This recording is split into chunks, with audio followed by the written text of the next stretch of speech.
Hey guys, it's Katie. Welcome back to my channel. Today we are talking about books. I am so excited. It's been a hot minute.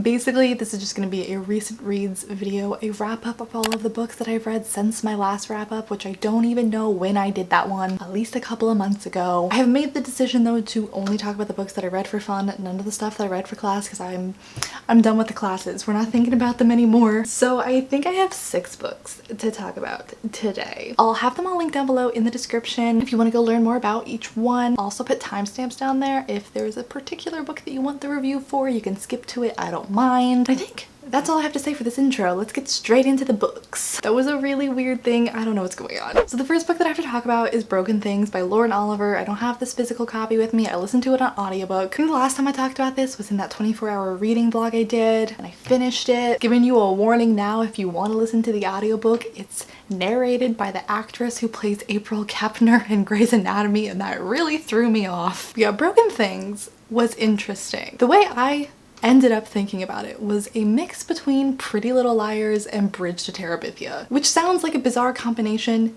because it is. It was a bizarre book. It's about these friends in a small town, and one of their friends was murdered when they were young. I can't remember exactly how old they were. I feel like they were like 12 or 13. And so the book takes place like 5 years later. The whole town assumed that the friends killed their friend. The case was never solved. They never actually found who did it, but everyone kind of thought it was the other girls. And their whole friend group was obsessed with this magical land in this book that they read. They were like writing fan fiction for it. Their friend died in a way that kind of is foreshadowed in the book, and so that's why they thought the other girls did it. And so the book jumps back and forth between then and now time frames, so we get to know the girl who died, and then also jumps back and forth between the 2 perspectives of the 2 remaining alive girls. And I ended up giving the book a 3 out of 5 stars. I don't know what it is, but lately every like mystery book I've read in YA lately has been a major letdown and mostly just boring, and that was definitely the case with this one, which is a disappointment because I actually really like Lauren Oliver's books generally. I really enjoy the way that she writes. I think she has a very lyrical, beautiful writing style, so no matter what book it is, even if it's not the best,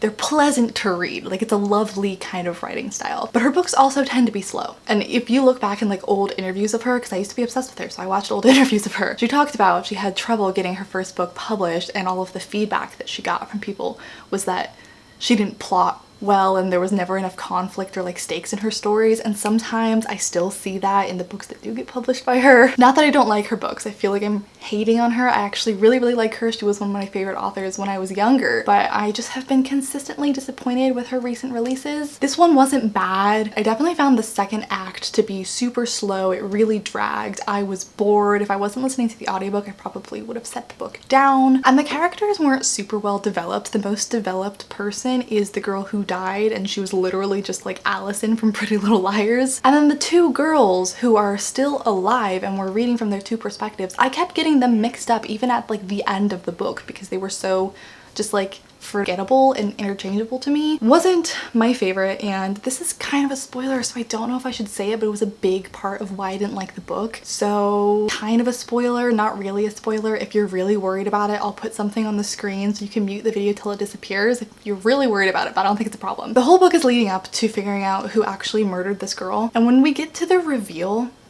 I literally didn't know who the person was that they were talking about. Like, that's how poorly set up and foreshadowed this was.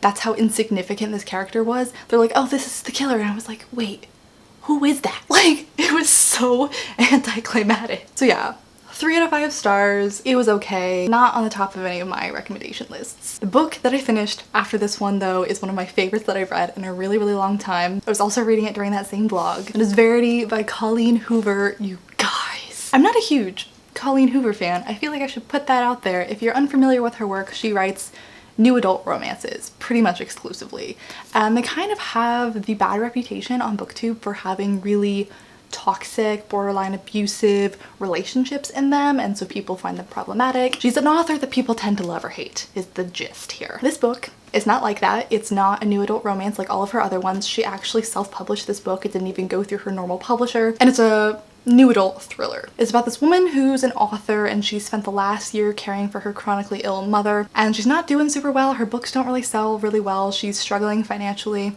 and when her mother passes away, her agent tells her that there's been this request for her to fill in for this really famous author who has this super popular series but has been in a car accident and can't continue writing, and she specifically requested our main character, whose name is Lowen. That's another thing about Colleen Hoover books. All of her characters have very weird names. But this really famous author wants her to finish the series for her. And so she's like real strapped for cash. She doesn't really have much of a choice, and she's like, okay, I will do it. So she goes to this author's house to look through her office to kind of find her outlines and stuff and trying to figure out where she was going with the series because it's widely loved. It's already like 5 or 6 books into the series and she has to write the last 2. So she goes to this author's office to kind of get her bearings and figure out how she's gonna finish this series. And while she's there, she finds this manuscript that has never been seen before, it's never been published or anything, that this author was working on that's an autobiography. And so out of curiosity, she starts reading it and quickly wishes that she hadn't, because she started learning these like really sketchy, disturbing things about this family while she is living in their house. I gave this book a 5 out of 5 stars. I was so invested. I was so drawn in. It was so compulsively readable. I couldn't put it down. That's another thing about Colleen Hoover's books. I feel like her writing style is just like really easy, very compulsively readable. Almost all of her books you just fly through. And I think it's mostly because her writing style is actually very simple. So if you're someone who really appreciates like amazing, beautiful writing, you're not gonna find that here, but you are gonna fly through it really quickly. The ending to this book is the best part. Ask anyone who's read it. Blows your mind. It was so freaking good. I should have known better because it's Colleen Hoover, but I wasn't expecting the book to have as much like smut and graphic sex scenes as it does have. And I was reading this in public. I was reading this on the airplane and I'm sitting there like looking around to make sure no one like looks down into my book and sees the word penis. So maybe don't read this in public, but highly enjoyable. The romance and stuff was like my least favorite part of the book. I've got my issues with this for sure. I feel like Colleen Hoover's protagonists are always just lacking in common sense. So I wasn't exactly rooting for her, but I really liked the plot enough to keep me invested. There's a million things I can say about this book, but I don't want this entire video to turn into a review for this book. So I would just highly recommend it if you want like a fast, exciting read. I couldn't put it down. I haven't gotten like this into a book and like this invested in a while, so it was a great experience for me. The next book that I have to talk about is Neverworld Wake by Marcia Pessl. You guys might know Marcia Pessl because she wrote one of my favorite books of all time, Night Film. Go read it. It's so good. This is her first attempt at a young adult book, and it was really hard to read this and not compare it to Night Film because Night Film, in my opinion, is just fantastic. And this book, despite its best efforts, could not live up to that reputation. It's sort of like a Groundhog's Day situation. We have this group of friends who are in a car accident and they're all dead, but they don't know it. And so they're living the same day over and over and over and over again, like decades worth of living this day over and over again. And this old man comes to inform them that they are dead and they're going to be stuck in this loop until they make a vote and pick one of them to live, then the rest of them will die, and the vote has to be unanimous. They don't believe him and they just go about living the same day over and over again, and he is correct. This is what has to happen. I gave this book a 3.75 out of 5 stars. Yeah, I had very high hopes for this book. They weren't met. It was okay. I've read a lot of books that have the like a Groundhog's Day thing going on and I never like them that much, so maybe I should just stop reading them. This is another book where it really dragged in the middle for me. I also listened to the audiobook here and I may have set this book down if I hadn't been listening to the audiobook because I really started to get bored in the middle. Like it started to get very repetitive, as you would imagine with living the same day a million times. A similar problem that I had with this book was the characterization and the character development. I never really got a strong feeling for any of these characters, so I never really cared about which one of them was going to survive. I do love her writing. I always love her writing style though, so the writing itself was very pleasant to read. The story itself was a little lackluster, and I actually think the biggest problem that I had with this book is our main character was dating this guy who committed suicide, and no one believes that he actually killed himself, and we see him through like memories and flashbacks and stuff, and even from the very first time that we saw him, I didn't like him. I got a bad vibe from him. You learn questionable things about him later on, but like I did not like him. And our main character, as well as all of the friends in that friend group, like doted on him and worshipped him And I'm someone who definitely judges you by who you associate with. So the fact that they all loved this person that I didn't like made me not like any of the characters. It made me think they were just freaking stupid because this kid was obviously very like manipulative and not a good guy. So yeah, 3.75 stars. I did enjoy it. Anyway, we're gonna move on because I think you will all be excited to hear about this next book I finally read, The Cruel Prince by Holly Black. I also read the sequel, The Wicked King, but for now, let's start with The Cruel Prince. I've had such a weird experience with this book because my opinion on it while I was reading it, right after I finished reading it, and after reflecting on it for a while are like 3 completely different opinions. It's definitely something that I flew through. I read this very quickly. I was very immersed in this story and really enjoyed my reading experience while I was reading it. It follows our main character, Jude. Her parents were murdered by a fairy when she was very young, and then that same fairy kidnapped her, her older sister, and her twin sister and took them to fairy to kind of raise as his own. And so Jude is this mortal living in the fairy world, and all of the fairies kind of think she's trash because she's mortal and she's being bullied at school. And something that I thought was interesting that I saw in other people's reviews for this book was that they said it felt like it was a contemporary book, just kind of like thrown into a fantasy setting with the way that it was written. And I actually completely agree with that. I feel like there was so much potential for this book to have like a really like lush, cool fantasy world, and it was a lot of missed opportunity because the world building was a little bit lacking. It definitely felt like a contemporary. I think what this book is most known for is the romance. It has a hate to love romance, and I was really looking forward to that because I love that trope. But again, I don't know. I was not satisfied with it. It's definitely not my favorite part of the book, and I look back and it's like the further removed I am from reading this book, the more issues that I have with it. Like the more I think about it, the more some things don't make sense. And I didn't like that the like way that she redeems this character is like, oh, he was so mean to you and he hated you because he liked you. Like, are we seriously still using that? It's kind of funny that that was my whole review, and now I tell you that I gave the book 5 out of 5 stars. I still really liked it despite having all of these problems, and I think that just goes to show that you can acknowledge that books that you really like have issues with them and still enjoy them. I might drop that down to a 4 stars, but overall I did really enjoy this, and then I ordered the second book before I even finished it because I knew I was going to jump right into it. So if anything, this is just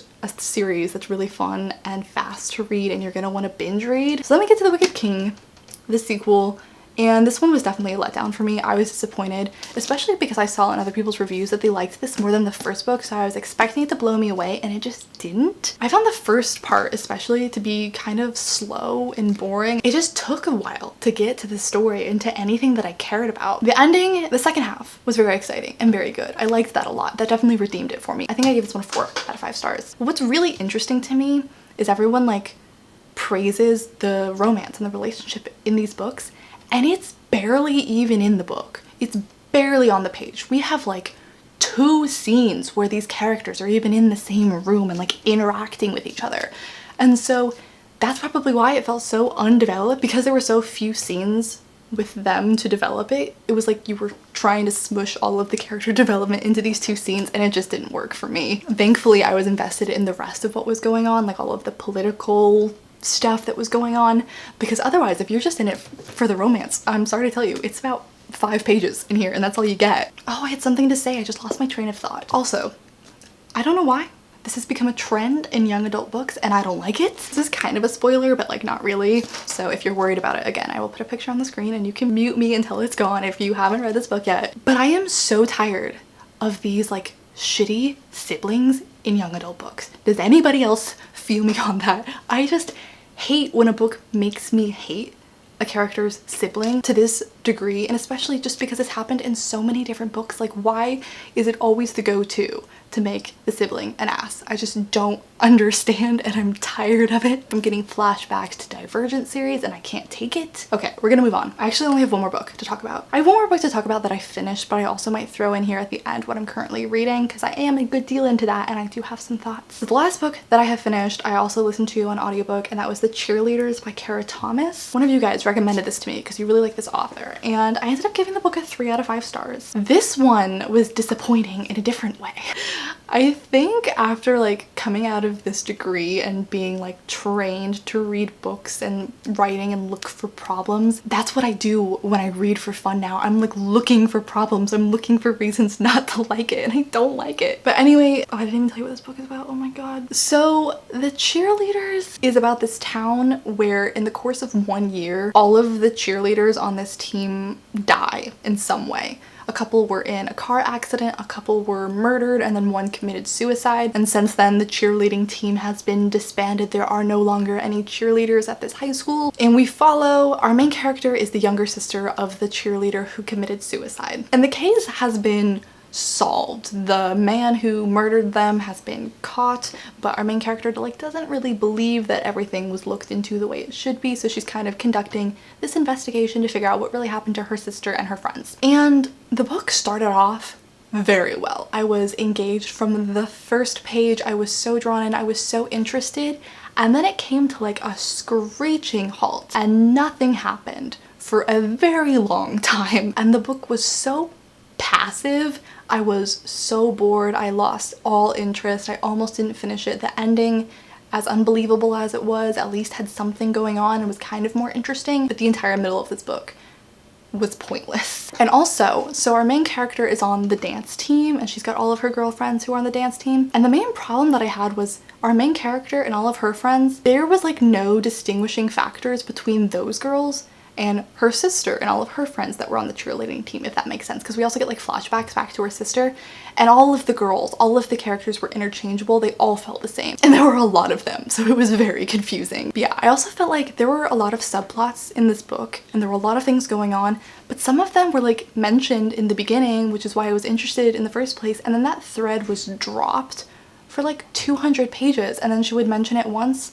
and then it like didn't come up again to the end, and I just felt like that was such like weak plotting because my interest just disappeared when that thread was dropped, because I like wanted to hear more about that and then we didn't hear anything about it for like 200 pages. So yeah, the book's pacing and the balance of everything that was going on and the characterization, I just had a lot of issues with it. I still ended up giving it a 3 out of 5 stars. This is a common thread with almost all of these books. I liked the writing style, but I was let down by the execution of the plotting. I definitely see potential in this author. I know she has a lot of other books out, so I do think I'm gonna read something else of hers and hopefully I will like that one more. This one wasn't a bad book. I just found it very average. I think I just have to stop with these like mystery books like this one, the other one that I read, Broken Things, and One of Us is Lying, like all of these young adult mysteries I'm so bored by. I just need to stop trying to read them. Then the book that I'm currently reading, I'm listening to it on audiobook. I do have the physical copy, but it's at home, so I've actually had this on my TBR forever and I've just never gotten around to it, and then I found the audiobook on Scribd and I got really excited. So I'm listening to Easy by Tamara Weber. This book came out forever ago. I've heard nothing but amazing things about it, and I looked up on Goodreads and the average rating is great, so I've been very cautiously excited about this book. It's again kind of like a new adult romance. I think our main character is a freshman in college, a sophomore in college, and I'm just telling you, this book so far, I'm only like a little chunk into it, holds no punches. Literally the first chapter of this book, this is not a spoiler, it's in the first chapter, our main character gets sexually assaulted and we see the scene of that happening in the first chapter. I was shook, and from what I have gathered so far in my reading experience, I didn't read the synopsis. I just don't tend to do that anymore. I really like going into my books blind. It looks like it's gonna be a romance with the guy who saved her. That's what it seems like it's gonna be. But yeah, so far I am enjoying it. We shall see. Wow, this video was a lot longer than I thought it was gonna be. Anyway, those are all of the books that I have read recently. Make sure to let me know down in a comment if you've read any of these and what you thought of them. I would love to hear your thoughts, or tell me what you are currently reading. I'm trying to build my TBR for May and I have no idea what I want to read. I'm moving out of this place exactly a week from the day that I'm filming this, and then I will be reunited with all of my books back home and I will have so many more options. But I would love to hear your recommendations if you've read something awesome lately. And yeah, I think that's gonna be about it for today. If you're not already, I would love it if you would subscribe to this channel, maybe give this video a thumbs up, follow me on social media, all of the usual stuff. I don't know why I'm using my hands so much today. Anyway, thank you guys so much for watching. I hope you're having a fabulous day, and I'll just see you guys in my next video very soon. Bye. So hit me.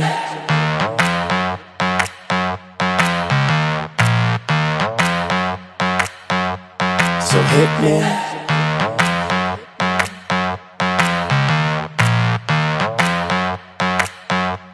So hit me. First a confession, we With you, I feel a connection. With you, it's